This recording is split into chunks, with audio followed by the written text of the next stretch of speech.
আসসালামু আলাইকুম। Care Korean language centre Rajshahi এর পক্ষ থেকে আপনাদের স্বাগতম। আজকে আমরা আরেকটি বাচ্চিমের গুরুত্বপূর্ণ নিয়ম শিখব। এই নিয়মটি বাচ্চিমের নিয়মগুলোর মধ্যে সবচাইতে কঠিন, মানে একটু মনে রাখা কঠিন। অনেক স্টুডেন্ট, বেশিরভাগই স্টুডেন্ট ইপিএস বা টপিক পরীক্ষায় পাস করছে, তারপরও এই নিয়মটা দেখবেন সঠিক উচ্চারণ পারে না বা চর্চা করে না। এক কথায় চর্চা করে না, এই জন্য পারে না। চর্চা করলে সবই সম্ভব। তো এবার নিয়মটা শুরু করার আগে একটা কথা বলি। আগে যারা ভিডিও দেখছেন তাদের জন্য তো সমস্যা নাই বুঝতে, তারপরে বলি। ক ধ্বনি, এই ক ধ্বনি বলতে কি বোঝায়? ক ধ্বনি বলতে যে বর্ণগুলো বাচ্চিমে বসলে ক উচ্চারণ হয় সেগুলোকে ক ধ্বনি বলে। যে গিউক, সাংগিউক, খিউক, এই তিনটা বর্ণ বাচ্চিমে বসলে ক উচ্চারণ হয়, এজন্য এদেরকে ক ধ্বনি বলা হয়। তেমনি ভাবে প ধ্বনি কাদেরকে বলা হয়? বিউপ এবং ফিউপ, এই তিনটা বাচ্চিমে বসলে প ধ্বনি, প উচ্চারণ হয়, এজন্য এদেরকে প ধ্বনি বলা হয়। আবার ত ধ্বনি, দিগুত, সিউত, জিউত, ছিউত, থিউত, সাংসিউত, এই ছয়টা বর্ণ বাচ্চিমে বসলে ত উচ্চারণ হয়, এই জন্য এদেরকে ত ধ্বনি বলা হয়। আজকে এগুলো দরকার, এই জন্য আগে একটু জানাই দিলাম, স্মরণ করে দিলাম। তো দেখি নিয়মটি শুরু করি। প্রথম নিয়মটি,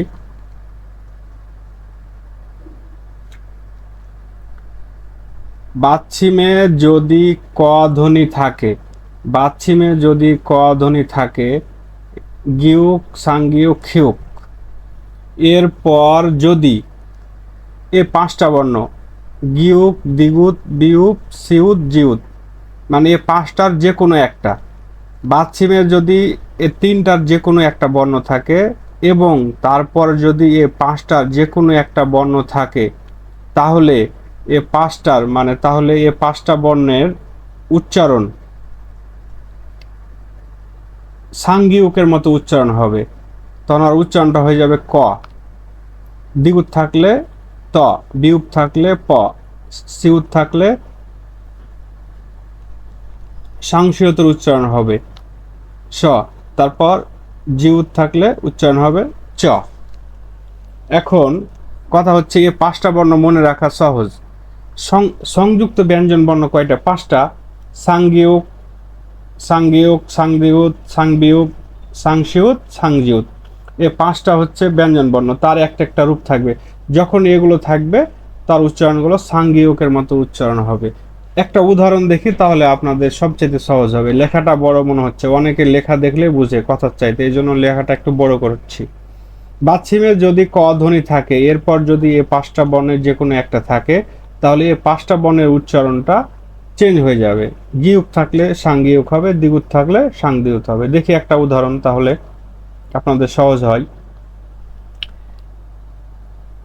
এই শব্দটার স্বাভাবিক উচ্চারণ হতো হাক গিও, হাক গিও।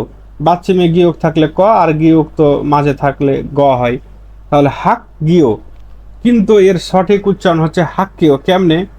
এই যে বাচ্চিমে কিউ, গিউক পাইছি, এই যে ক ধ্বনির একটা বর্ণ পাইছি গিউক, তারপরে গিউক পাইছি, ওই যে বললাম না এই পাঁচটা বর্ণর যে কোনো একটা, তাহলে এই পাঁচটা বাচ্চিমের নিয়মটা কিন্তু ঠিকই থাকবে, ক চেঞ্জ হবে এই যে এই উপরের বর্ণটির।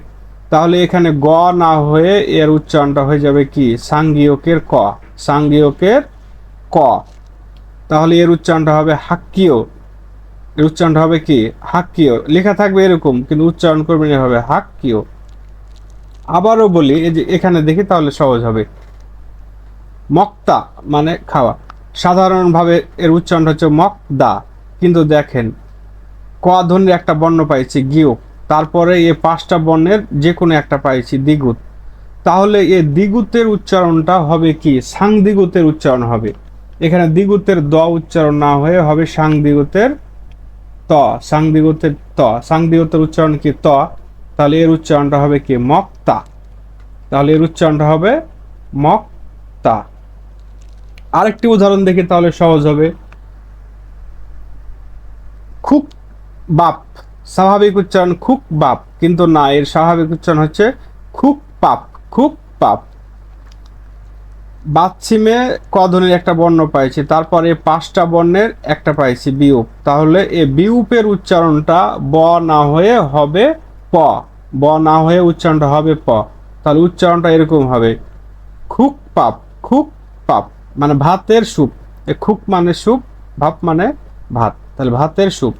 আর একটা দেখি কাকতা, এর সঠিক উচ্চারণ কাকতা, কিন্তু স্বাভাবিকভাবে উচ্চারণ হয় কাকদা, কিন্তু দা না হয়ে হবে কি তা, কারণ ক ধ্বনির একটা বর্ণ পাইছি নিচে সাংগিক, সাংগিক পাইছি, তারপরে দ্বিগুত পাইছি, এই যে 5টা বর্ণের, এই 5টা বর্ণের একটা পাইছি দ্বিগুত, তাহলে দ্বিগুতের উচ্চারণটা দ না হয়ে হবে ত, তখন উচ্চারণটা হবে কি কাকতা, কাকতা। তেমনি ভাবে খুক জক না হয়ে কি হবে খুক চক, ক ধ্বনির একটা বর্ণ পাইছি গিউ, তারপরে 5টা বর্ণের মধ্যে একটা পাইছি।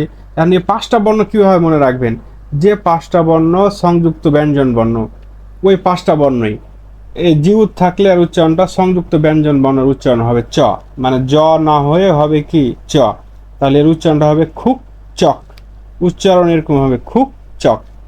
আশা করি বুঝতে পারছেন। তারপর আরেকবার বলি, বাচ্ছিমে যদি এ 3টার যে কোনো একটা থাকে গিউক, সাংগিউক, খিউক, মানে ক ধ্বনির যে কোনো একটা বর্ণ থাকে, তারপর যদি এ 5টা বর্ণ আছে, তাহলে এ 5টা বর্ণের উচ্চারণটা সাংগিয়কের মতো উচ্চারণ হবে, সাংগিয়কের মতো উচ্চারণ হবে। গিউক থাকলে সাংগিউক হবে, ক হবে, দ্বিগুত থাকলে সাং দ্বিগুতে ত, বিউপ থাকলে সাং বিউপে প, শিউত থাকলে সাং জিউতে তালবস্য, আর জিউত থাকলে সাং জিউতে চ। এটা মনে রাখবেন তাহলে হবে। একবার যদি মনে না থাকে, ভিডিওটা আপনি এক খাতায় নোট করে নেবেন এই লেখাটা, তারপরে 6-7 দিন পর আবার ভিডিওটা দেখবেন, দেখবেন আপনার তখন ক্লিয়ার হবে, বুঝতে আরো সহজ হবে। একটা নিয়ম গেল। আর একটা নিয়ম হচ্ছে, এর আগে দেখলাম বাচ্ছিমে ক ধ্বনি, এবার হচ্ছে বাচ্ছিমে যদি প ধ্বনি থাকে, এর আগে ছিল ক, এবার হচ্ছে প, তাহলে বাচ্ছিমে যদি প ধ্বনি থাকে বিউপ অথবা ফিউপ, এ দুটাকে প ধ্বনি বলা হয়, বাচ্ছিমে বসলে প উচ্চারণ হয় এই জন্য। তাহলে বাচ্ছিমে যদি প ধ্বনি থাকে, এরপর যদি 5টা বর্ণ থাকে, এই যে 5টা বর্ণ আগে দেখালাম, এই 5টা বর্ণ থাকে, তাহলে এগুলোর উচ্চারণটা কি হবে সাং, মানে সংযুক্ত ব্যঞ্জন বর্ণের মতো উচ্চারণ হবে। সহজ। দেখি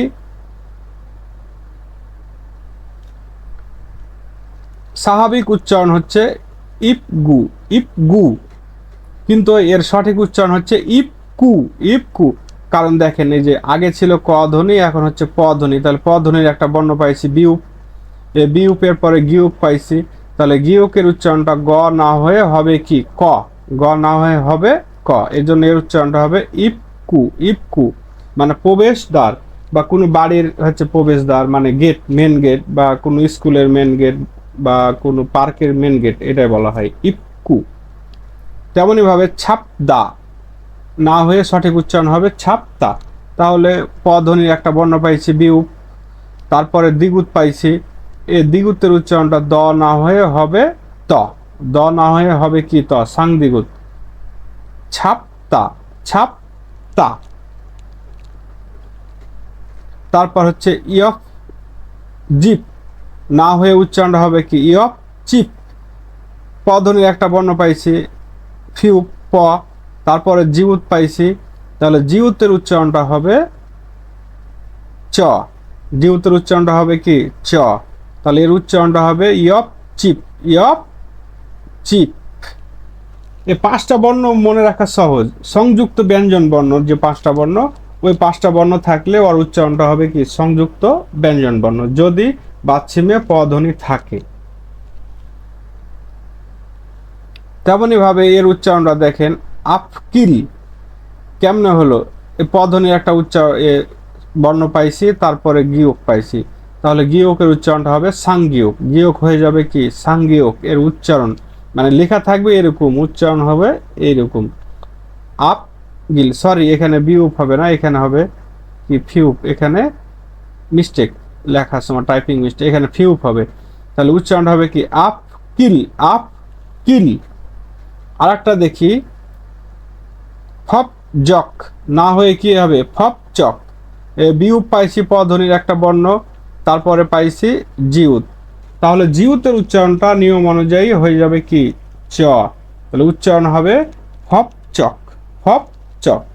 তেমনি ভাবে প ধ্বনির পাইছি বাচ্চিমে, তারপরে পাইছি কি দ্বিগুত, তাহলে দ্বিগুতের উচ্চারণটা হবে কি ত, দ্বিগুতের উচ্চারণ ত, তাহলে এর উচ্চারণ হবে কি থপ্তা, থপ্তা, থপ্তা মানে গরম।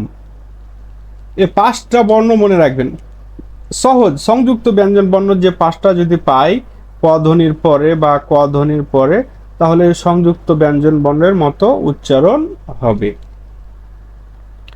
আরেকটি নিয়ম আছে এর সাথে, তিনটা মিলে একটা নিয়ম, তা আমি আলাদা আলাদা করছি যাতে আপনাদের বুঝতে সহজ হয়।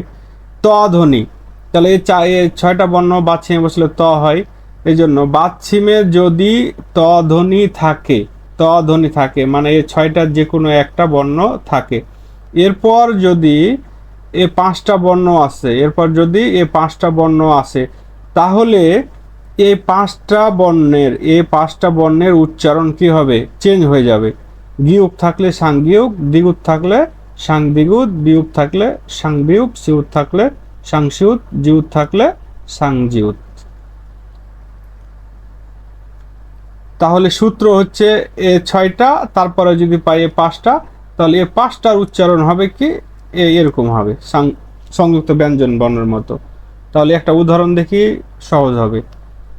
থুত দা স্বাভাবিক উচ্চারণ, কিন্তু বাচ্চিমে পাইছি দ্বিগুত, এই যে ত ধ্বনির একটা বর্ণ পাইছি, তারপরে এ দ্বিগুত পাইছি রুলসের নিয়ম অনুযায়ী, তাহলে এ দ্বিগুতের উচ্চারণ দ না হয়ে হবে কি ত, তাহলে উচ্চারণ করার সময় এরকম উচ্চারণ করবেন থুত্তা, থুত্তা। ইত দা না হয়ে এর উচ্চারণটা হবে ইত্তা, এই যে ত ধ্বনির একটা বর্ণ সাংসিউত, তারপরে দ্বিগুত পাইছি, দ্বিগুতের উচ্চারণটা হবে সাংদ্বিগুত, আর সাংদ্বিগুত মানে ত, তাহলে এর উচ্চারণটা হচ্ছে ইত্তা, উচ্চারণ হচ্ছে ইত্তা। ওত চাং, এর উচ্চারণটা কি ওত চাং, স্বাভাবিক উচ্চারণ ওত জাং, কিন্তু দেখেন ত ধ্বনির একটা উচ্চারণ পাইছি সাংসিউত নিচে বসলে ত, তারপরে জিউত পাইছি, তাহলে এই জিউতের উচ্চারণটা হয়ে যাবে সংযুক্ত ব্যঞ্জন বর্ণের মতো সাংজিগুত, তাহলে এর উচ্চারণটা চ, তাহলে উচ্চারণ হবে কি ওত চাং, ওত চাং। তাহলে তেমনি ভাবে এর উচ্চারণটা কি হবে বিউপের উচ্চারণ প হয়ে যাবে, তাহলে কোত পিয়ং, কোত পিয়ং, কোত পিয়ং। তেমনি ভাবে এর উচ্চারণটা হবে কি কোত চিপ, জিপ না হয়ে কি হবে কোত জিপ।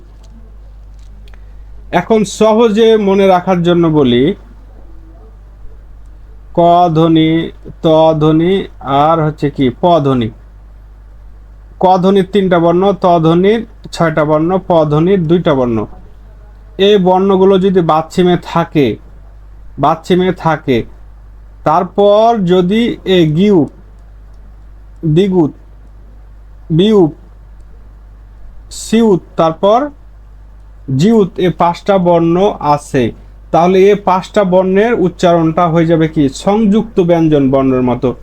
গিউক থাকলে সাংগিউকের উচ্চারণ হবে, দ্বিগুত থাকলে সাংদ্বিগুতের উচ্চারণ হবে, বিউপ থাকলে সাংবিউপের উচ্চারণ হবে, সিউত থাকলে সাংসিউতের উচ্চারণ হবে, জিউত থাকলে সাংজিউতের উচ্চারণ হয়। এই নিয়মটা একটু কঠিন, আপনারা কয়েকবার ভিডিওটা দেখবেন বা লিখে রাখবেন, নোট করবেন, 2-3 দিন রিভিশন দিলে আশা করি আয়ত্ত চলে আসবে। আচ্ছা, আজকের মতো এখানেই বিদায়।